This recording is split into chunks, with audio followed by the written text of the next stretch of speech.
This is the value of wrestling, the revolutionary force in wrestling podcasting.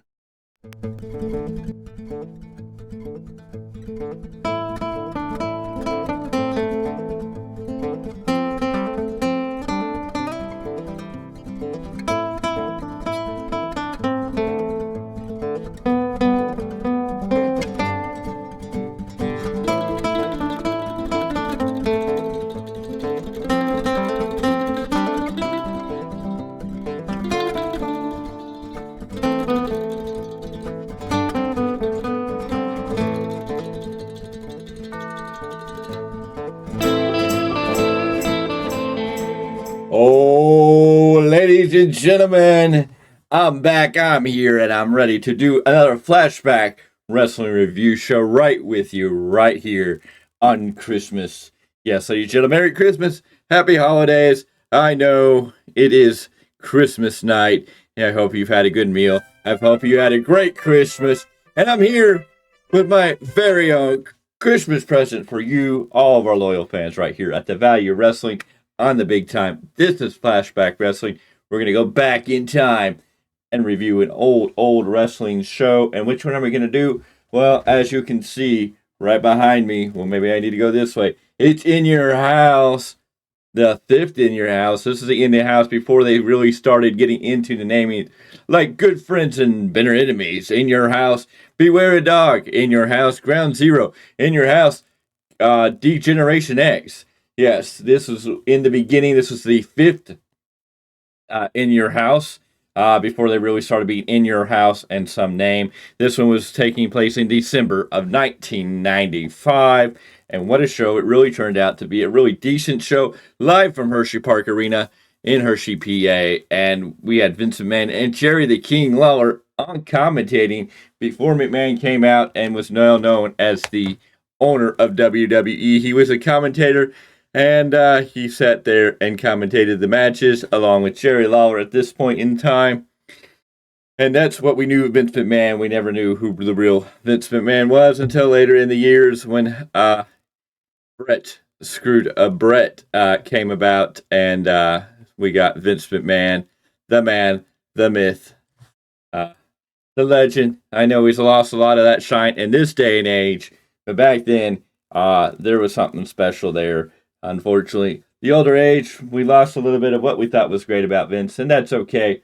But at this time, he was on the commentating desk, and we opened this show with a great match that was building off a Survivor Series fallout and continuing feuds down the line as Psycho Sid and the 1, 2, 3 Kid, who later go on to become known as X-Pac and Six Pac, as he continued his career, better known as Sean Waltman, part of the Clique. And in the world of WWE, that included Shawn Michaels, Razor Ramon, Diesel, and Hunter Hearst Helmsley, or Triple H, Shawn Michaels, Scott Hall, Kevin Nash, Sean Waltman, as you all know. Psycho Sid and 1, 2, 3 Kid were part of the $1 Million Corporation. Ted DiBiase came out to the ring with them, and this match was set up after Survivor Series. 1, 2, 3 Kid and Marty Jannetty were fighting in their Survivor Series match to be the sole survivor for their team when Sid came down, interfering, causing Marty Jannetty a loss to the 1, 2, 3 Kid. And then later in that night, the 1, 2, 3 Kid would help the British Bulldog and cost Razor Ramon his win and a chance for the WWE Championship. So now we have Razor Ramon and Marty Jannetty taking on Psycho Sid and 1, 2, 3 Kid. Psycho Sid, 1, 2, 3 Kid come out with Ted DiBiase, and Razor and Marty Jannetty come out. Razor Ramon at this time was the IC champion. At the opening of the show, in the pre-show area, we saw Goldust come out into his very own VIP, and Goldust is in the crowd watching how this all plays out. Enamored with Razor Ramon at this time. This was the time that Goldust had his own infatuation with the bad guy. Yes. Anyways, this was a good, solid match. I would give it 3 stars. You got Jannetty and 1, 2, 3 Kid bringing the quick, fast action. This match started with Marty and the Kid. Marty tried to tag in Razor, but the Kid did not want to have anything to do with Razor Ramon. We know 1, 2, 3 Kid and Razor Ramon's history. It's long ago. They've been rivals. They've been best friends, and now they are enemies. It's the 1, 2, 3 Kid has turned on Razor Ramon and joined Ted DiBiase. Marty Jannetty and the 1, 2, 3 Kid did a lot of the work in this match. Sid and Razor are, of course, the big guys in this match. Eventually came down to Razor getting the pin. And the 1, 2, 3, giving Razor Ramon and Marty Jannetty the win. A good 3-star match, a good solid match. You had two younger, or not necessarily younger, but you had two of the more high flyers, quick pace, and 1, 2, 3 kid and Marty Jannetty. And then you had the two big guys in Sid and Razor that slowed it down and made it a little different. After this match, we had Jerry Lawler in the ring, and he's here to reintroduce us all to Double J Jeff Jarrett. That's JEFFJARRETT Jeff Jarrett. He brings him out to the ring. Ain't I Great? Lawler gives Jarrett a gold CD for Ain't I Great. And Jarrett, they talk up his tour for Ain't I Great, and Greater Than Great's going to be his next tour and his next album. Jeff Jarrett, the country singer gimmick at this time. Jarrett then announces that he's going to be the first band that's going to make his announcement that he's entering the 1996 Royal Rumble, one of the great Royal Rumbles of the time, probably definitely in the top 5 of great Royal Rumbles. The Royal Rumble 1996, and this is what we're leading into. From there, we got Jeff Jarrett joining Vince McMahon and Jerry the King Lawler commentating as we get what is supposed to be Dean Douglas, who later be known infamously in the world of ECW is the one and only Shane Douglas, even in WCW. Dean Douglas at this time, the Professor Dean Douglas in WWE, here to teach a lesson. He would later go on to be Shane Douglas, better well known in ECW, in WCW, and across the board, even in TNA for a little while. Dean Douglas is here to take on Ahmed Johnson. They've been having a slight feud, but unfortunately Dean comes out and announces that the doctor said his back is 65%, and they would not let him wrestle. And so now Dean Douglas is here to introduce his replacement, the one and only Buddy Landau. The Nature Boy Buddy Landau. One of the Nature Boy Buddy Landau. Buddy Landau comes down to the old Nature Boy Ric Flair music that Ric Flair used in, I believe, 92 when he showed up in WWE. A variant of what was his WCW NWA music, now used here for the Nature Boy Buddy Landau. Ahmed comes out to the ring. Douglas slaps Ahmed before the match starts. Ahmed went to go hit Douglas, but Landau attacks Ahmed. This was just a quick match. It didn't last very long. There wasn't too much back and forth. Ahmed beat Landau down, hit him with the Pearl River Punch. 1, 2, 3. This is a 1-star match. There wasn't much to it. It was a squash. Landau getting squashed pretty quickly by Ahmed at this point. Ahmed climbs out of the ring where Lawler does an interview with him and does some jokes with him and Jarrett, talking down Ahmed, kind of booing Ahmed. Jerry Lawler pulls Ahmed away, trying to distract him, and Jarrett eventually hits Ahmed over the head with his gold CD that he had received from Lawler. This is setting up their feud that would take on later. Jarrett and Ahmed fight, eventually wind up fighting to the back, and then we go to a cutscene where Todd Pettengill is sitting with Razor Ramon in the AOL online room. Yes, the AOL room, the online room. AOL, really interesting here. We're talking 1995. Dial-up AOL was hot in this time. So yes, they had an AOL online room. This is also when the 1-900 number for WWE was big. You could call in and talk to the winners and losers of these matches for $1.49 per minute on the hotline for WWE, the 1-900 number. And this is what they were doing back there. Todd Pettengill talking over Razor what happened. And before he gets up, he gives a letter to Goldust, because earlier tonight we had, during the Razor, Marty Jannetty, 1, 2, 3 Kid, and Psycho Sid match, we had a moment where Todd Pettengill interviewed Goldust and gave him a letter to give to Razor. Todd Pettengill then gave the letter to Razor, and we watched as Razor read the letter, and he was not very happy. This eventually leads to the match between Razor and Goldust at the Royal Rumble in 1996. Great feud. It was great to see what both these men would eventually come between Razor Ramon and Goldust. It's impressive where they came at that time. Razor was red hot. Goldust was still kind of to some of us. We were still trying to understand what this gimmick's all about and where in the world is this all going. Now, in a feud that I totally forgot about in a match that was once great, and it was great to go back and throw it, we get Hunter Hearst Helmsley, who would eventually become a WWE Hall of Famer, a member of Degeneration X, and become known better to the world as Triple H. He is also now the man who runs creative in WWE and the big name in WWE. Yes, Hunter Hearst Helmsley. It is that Hunter. It is Triple H, Paul Levesque. And he's taking on another great man who had a great time, had a great tag team with his tag team partner, who went on to do many things. They had a great success in WWE. Even on his own, he had great success on his own. The one and only Henry O. Godwinn. Yes, Henry Godwinn was great to have in this. And we had a special guest referee in this match. It's Hillbilly Jim. He's acting as a special guest referee in what is now going to be a hog pin match. Yes, ladies and gentlemen, this is the infamous Henry Godwinn versus Hunter Hearst Helmsley in the hog pin match.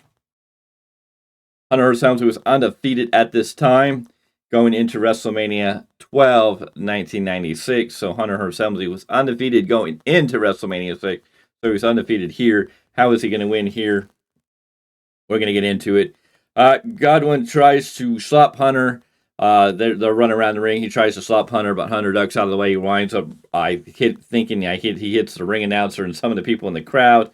And then the match starts, and we get just a good match between what is Hunter Hearst Helmsley and Godwinn, a big beatdown guy, and a little more of a technician in Hunter Hearst Helmsley. Eventually, Godwinn gets a handful of slop as he gets the upper hand and loves it all over Hunter's face. This gets Hunter upset. Hunter sets up for a pedigree, but they eventually beat out and get outside to the ring. They get out by the pin. There's a hog pin with a fence around it, and Hunter goes for a pedigree, but Godwinn backflips him, making him land on the top of the fence of the pin. He doesn't actually go into the pin. So Hunter's safe. They go back. They start fighting back in the ring. Eventually, they roll back out to the ring again. Godwinn tries to hit a slop drop out on the hard concrete floor. There was no padding here. Hunter slips out, and Godwinn lands back first very hard.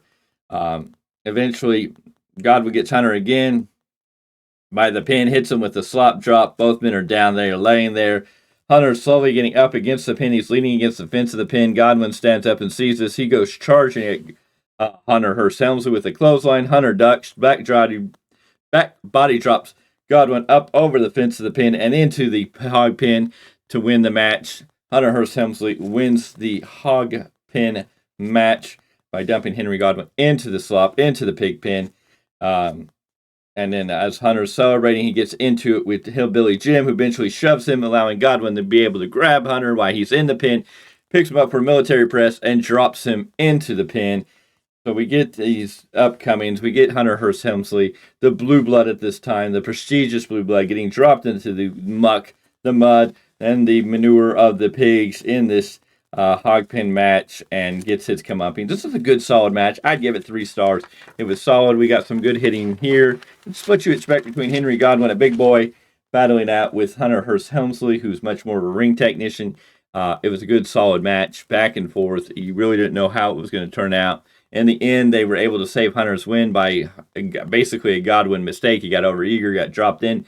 But in the end, Hunter still got dropped in the pig pen. He still got his upcoming. So the fans get to go away happy. They get to celebrate that Godwinn kind of got his comeuppance, even though Godwinn would lose the match. And Hunter would go on to go undefeated until WrestleMania 12. Who did he lose to? Who got introduced at WrestleMania 12? Who would later go on to marry Brock Lesnar? Very interesting to think that this match led to Hunter going into WrestleMania 12 to face the Ultimate Warrior, the returning Ultimate Warrior. He had a chauffeur on his arm that would be known as Sable, who was the wife to Mark Merrow, who was also making his debut, who Hunter would have Sable on his arm. Mark Merrow would confront Hunter after he loses to the Ultimate Warrior, causing them to set up a feud. Sable would eventually be revealed as Mark Merrow's wife. They eventually separate. Sable would get more over than Mark Merrow, and Sable now is married to Brock Lesnar, and that's your history in a flashback review history note, and that's what's crazy about wrestling. We get a promo for we get a promo package for the 1996 Royal Rumble, very prestigious. We're getting ready. We didn't get a promo package for Diesel. Diesel faced Bret Hart at Survivor Series for the WWF Championship, but came up short as Bret Hart was able to roll him up. After the match, Diesel viciously attacked Bret Hart, jackknifing him in the middle of the ring, setting Diesel on a new course. Diesel would come out on Raw the following night after Survivor Series and say he was out here to apologize, but he didn't. Then this video package would turn into Shawn Michaels and his tragic time after having issues, suffering a concussion, possibly he was in a match with Owen Hart, and we eventually collapsed and passed out in the middle of the ring. Owen Hart would take claim to knocking out Shawn after hitting Enzuigiri and causing Shawn to be on the shelf. This upset Diesel, and Diesel is here to tear into Owen, and he has accepted that Owen Hart has an open challenge, and so now we're going to get Owen Hart versus Diesel. We got a great establishment of why this match is taking place. Diesel kind of in this mid position, playing a little bit of a tweener, was going to go heel, but due to the injury to Shawn Michaels, he's back out here paying the babyface for this match as he's going one-on-one with Owen Hart in this open challenge match. Owen Hart out first with Jim Cornette. This is the era when Owen Hart, the British Bulldog, and I think Yokozuna were all being managed by Jim Cornette. Maybe, I think that's the Tyme era. Anyways, we get a good solid match that you get between little Owen Hart and Big Daddy Cool Diesel. Owen doing all his moves, doing the top rope, doing the flying around, doing what Owen Hart was really great at, challenging Diesel. Of course, Diesel kept getting the comeuppings, and Owen Hart had to sneak around, try to figure out how he was going to overcome Diesel. Eventually, Diesel hits a jackknife powerbomb on Owen Hart. He goes over and puts his foot on the chest of Owen Hart. We get a 1, 2, and then he stops, takes his foot off of Owen, and goes to pick up Owen to hit him with another jackknife finisher. The ref admonishes Diesel at this point, going, "No, you don't need to do this. Why don't you just pin him and get it over with?" Diesel then shoves the ref out of the way and then hits another jackknife powerbomb as he's disqualified. Owen Hart picks up a win by DQ as Diesel attacks the ref. And Diesel hits another jackknife on Owen Hart there and then walks out of the ring. He's not happy. This was a good 2-star match. You had the big Diesel there. He didn't have, he did what Diesel does. And Owen Hart trying to overcome the big guy. You have the heel Owen Hart trying to overcome the babyface big guy who's actually kind of a tweener at this time. Diesel would later go on to WrestleMania, of course, at this time and face The Undertaker. Diesel would confront The Undertaker at the end of this show.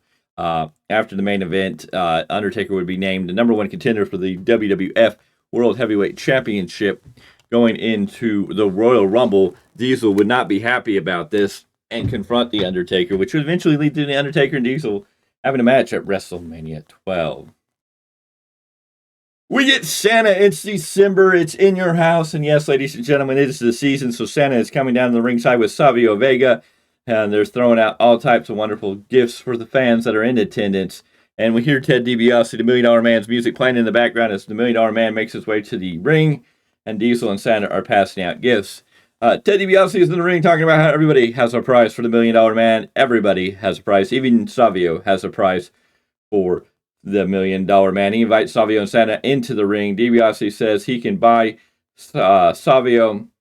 And he starts talking about Santa Claus and talking down how can Santa Claus make it all around the world, down all these chimneys, deposit all these gifts. And Savio says, "Yes, I believe in the magic of Santa Claus." And Ted DiBiase laughs and said, "Oh, okay, well, if you believe in the magic of Santa Claus, how about this?" And suddenly, out of nowhere, Santa attacks Savio Vega, and DiBiase and Santa team up to beat down Savio Vega as they roll out of the ring and start walking away, arm in arm. Eventually, Savio comes back to and then starts attacking Santa Claus. And Ted DiBiase beats them down, starts beating Santa as they go to the back. So we get a moment here with Savio Vega, Ted DiBiase. Great scene. Savio Vega, a great man. Had a lot to offer. WWE eventually would be known, I don't know if this was before this or after this, he'd be known as the man named Quang. Savio Vega would go on to do other things, and we have recently seen Savio return as member of LWO at Backlash in Puerto Rico this year. From there, we get a promo package for King Mabel. Yes, King Mabel, men on the mission. Mo and Mabel were one of the big tag teams that came into the WWE. Eventually, they turned them heel, and they thought that Mabel would be the big man. We know that Mabel would win the King of the Ring tournament. He would wind up going into a match with The Undertaker where he would accidentally injure The Undertaker, which would cause a little heat between Undertaker and Mabel. Behind the scenes, where Taker didn't really want to do a lot of matches with Mabel. And then we get an interview with The Undertaker where he's showing his mask because he did have an orbital bone. I believe it was damaged by Mabel in a leg drop on Taker in their prior match. So this is when Undertaker had returned with the mask. And now we're getting Mabel versus The Undertaker in a casket match. And of course, before we get there, we have backstage with Doc Hendricks on Hendricks, the one and only Freebird himself, Michael P.S. Hayes, but at this time he was known as Doc Hendricks in the WWE. Undertaker, King Mabel with the casket match. Mabel comes out with Mo.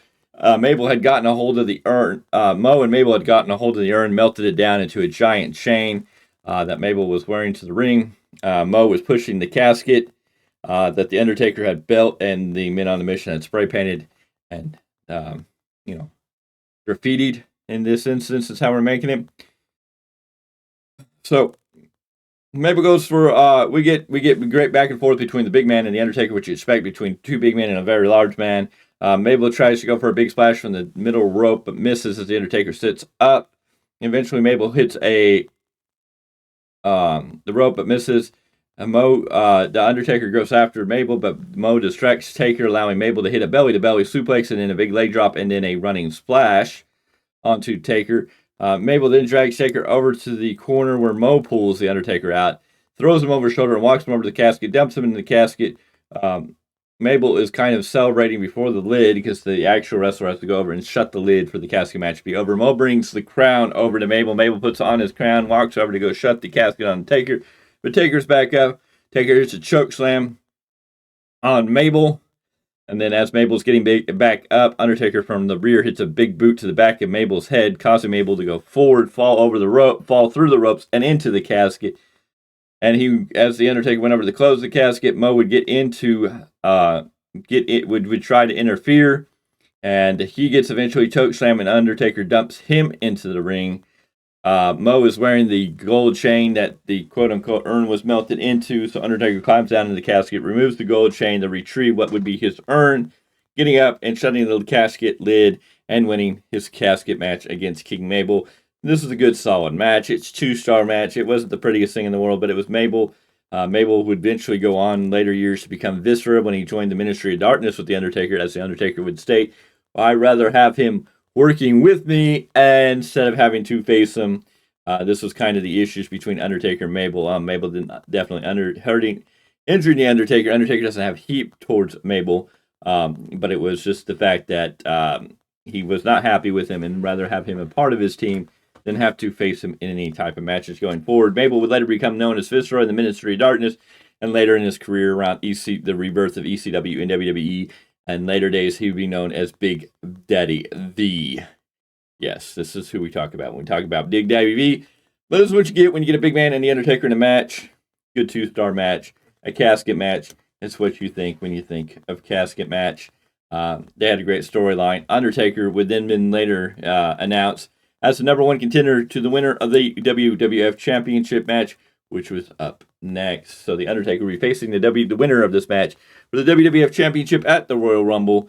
The Royal Rumble was going to be a great Royal Rumble, Royal Rumble 1996. Of course, we know the Undertaker would eventually not win that match, but he would go on to face Big Daddy Cool Diesel in the WrestleMania match. This was in the very early stages of the Undertaker streak that would eventually become one of the greatest storylines in professional wrestling and at least WrestleMania history.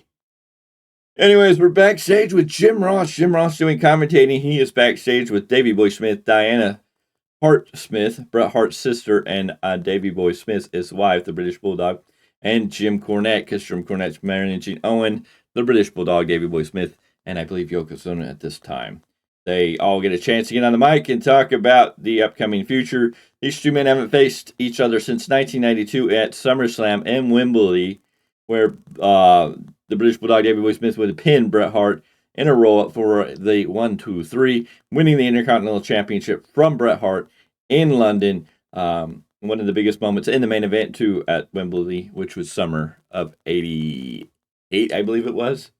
So it had been some time since these two men have met. They had met twice before, and the British Bulldog had bested Bret both times, so Bret Hart has never been able to defeat the British Bulldog. From there, we get the introductions in the ring. Bret Hart, of course, with Todd Pettengill talking it over about how it's going to be different this time. And we get both men in the ring. Bret Hart's entrance hits. It still sends chills up and down the spine when you get to see old Bret coming down to the ring, the British Bulldog in the ring. It was announced that he was wearing the same tights that he had on when he beat Bret at SummerSlam 88 in Wembley. I can't say it. Excuse me. My bad. But anyways, and we get a good solid match. This is a technician of Bret Hart. This is two technicians. Really, Bret Hart and Davey Boy Smith grew up both in the Stu Hart dungeon in Calgary Stampede Wrestling. They both learned the style that Stu Hart had taught. Very methodical, very technical, even though the British Bulldog Davey Boy Smith is a strong upper body powerhouse. He has that sheer power, but he can still be a great technical wrestler. Bret definitely tried to work on the legs. At one point, Jim Cornette struck Bret with the racket. And then eventually both men would spill out to the outside where the Bulldog would knock Bret Hart into the steel chairs, steel steps head first, and then drive him into the ring post. Eventually, Bret would get busted open sideways. A lot of heavy blood here. This match went on just about 30 minutes. It was a good, solid match, back and forth. Both these men were giving it all. You could tell they were worn in that last few minutes. They went back and forth. Bulldog trying to give everything he had. Bret giving everything he had. Kept thinking he was going to pin the British Bulldog. We had a lot of roll-up pins, back and forth, back and forth. This was an exciting match. This was definitely a 4-star match. Eventually, Bret ties up Davey Boy for the pin. And a 1-2-3, Bret the Hitman Hart retains his WWF Championship. He finally gets his win over the British Bulldog, who had previously beat Bret Hart twice. And of course, we the other part of the story was Diana Hart, the sister of Bret Hart, the wife of Davey Boy Smith, and her reaction to everything. They did it at Wembley, and they definitely did it here, but she was more behind her husband this time than maybe a little bit before. But I mean, you had two great wrestlers here. This was a great 4-star match. You had Bret Hart, you had Davey Boy Smith being the powerhouse, Bret Hart working the methodical match, the technical match, Davey Boy Smith definitely getting into that same mindset to work with Bret. It was just a great showing. This was one of the great matches. If you're looking at a great technical match, you got to go back and watch Bret Hart and the British Bulldog Davey Boy Smith here at In Your House 5, December of 1995. And you can also go back to, I believe, SummerSlam of 88. Let me just make sure. That may not be that right. That may have been SummerSlam in Wembley. 1992, I'm way off. Excuse me, because it had been 3 years. They did say that. I don't know why I threw that up. So it wasn't SummerSlam 1998. It was SummerSlam 1992. The 5th annual SummerSlam aired in August 29th of 1992 from Wembley Stadium in London, England. So excuse me for that error. I don't know why I thought it was 88. I think if that's the first year, so 88 might have been, no, 87 would have been the first year it was SummerSlam. What was going on in SummerSlam of 1988 that's got me all tied up? Well, that would have been the Mega Powers versus the Mega Team. Yeah, meets the Mega Bucks. It's 1998 where the Mega Powers meet the Mega Bucks. Hulk Hogan and the Macho Man Randy Savage teamed up to take on Ted DiBiase and Andre the Giant. That was what happened at SummerSlam 88. SummerSlam 1992 was the one that took place in Wembley Stadium, where Bret would lose his Intercontinental title in the main event to the British Bulldog. SummerSlam 1988 was pretty much a decent-looking show, infamous for the night that the Ultimate Warrior showed up to beat the Honky Tonk Man for that Intercontinental Championship. Anyways, ladies and gentlemen, now that we know the facts. I got the facts straight, and I apologize. It wasn't 1988. It was 1992. SummerSlam 92. Maybe one day we'll have to review this. But this has been In Your House, the 5th one from December of 1995. And of course, later on, they'd get names that would come in, the Ground Zero and Undertaker's Revenge and Beware a Dog and all these different names. But this was the beginning forefront of In Your House. And this was the 5th In Your House. And it took place December 1995, heading into the Royal Rumble. A lot of the matches here had set up things like the Goldust. Razor Ramon was set up for the match at the Royal Rumble 1996. Undertaker eventually would go on to face Bret the Hitman Hart in Royal Rumble 96, but Big Daddy Cool would eventually insert and allow himself to face the Undertaker at WrestleMania 12. So a lot of these matches were also building into the Royal Rumble, getting the stage set. We know Jarrett put his name in the hat. So we know that a lot of people were getting ready to get into Rumble. And we had a great time. It was a basic show. It wasn't a very long show. It was a simple show. It was to the point. We had some great wrestling, some great matches. You topped it off with almost a 30-minute match between Bret the Hitman Hart and the British Bulldog, Davey Boy Smith. And you got another classic match. Definitely a 4-star overall show. 3 stars. It was very basic. They gave you decent matches here overall, with little bits of promo and packaging in between to get you set up for what was coming up next and why we were here and what is coming up next. I think you have to appreciate that. Anyways, on the big time, this is the Value Wrestling. I want to wish you a Merry Christmas. I know it's late. Christmas is almost over. We're getting ready to head into a brand new year. Royal Rumble right around the corner. And we here at the Value Wrestling are so excited to get into Royal Rumble season. Of course, tonight we had no review for Raw. It was a Monday Night Raw best of show. I'll be definitely watching that a little bit later, checking out how that all played out. But I will be here with Mr. Clark on Wednesday night to cover AEW Dynamite. And then there'll be no SmackDown as of Friday. Right now, I don't know what they're actually doing for SmackDown. But we know we're heading into World's End. December 30th, Saturday. This Saturday, it'll be World's End. After World's End, myself, Mr. Clark, and Miguel Z, our New Japan Pro Wrestling expert, will all come together and we will break down everything that went down on World's End. There seems to be more matches than we knew last night, even when we talked about it. I guess Wheeler Yuta and Hook are going to fight for the FTW title on this show. Julia Hart's defending the TBS Championship against Abaddon. We know the TNT title, Christian Cage versus Adam Copeland. We still have Big Bill and Ricky Starks defending the tag team titles against Chris Jericho and a supposedly mystery partner. I guess that's still on the table. We know Timeless Tony Storm's defending the AEW Women's Championship against Riho. We know the winner of the Blue Tournament, or the Blue League, and the Continental Classic Blue League and the Gold League are going to face each other. We know on Wednesday we're going to have 2 matches. We have Eddie Kingston and Bryan Danielson taking on each other for the winner of the Blue League, and we have Jon Moxley, Jay White, and Swerve Strickland for the Gold League. Do not believe Swerve Strickland's going to win this. It looks like he may be facing Keith Lee either at World's End or shortly after that. So we're going to have to wait and see how that plays out. We know the AEW World Championship's online as MJF is going to take Samoa Joe. We know the Devil's going to come into play. We can't wait to finally get that done and over with. And then we got the next week after New Year's, on New Year's Day, Monday, the January 1st, we have Raw Day 1. A packed and loaded show. And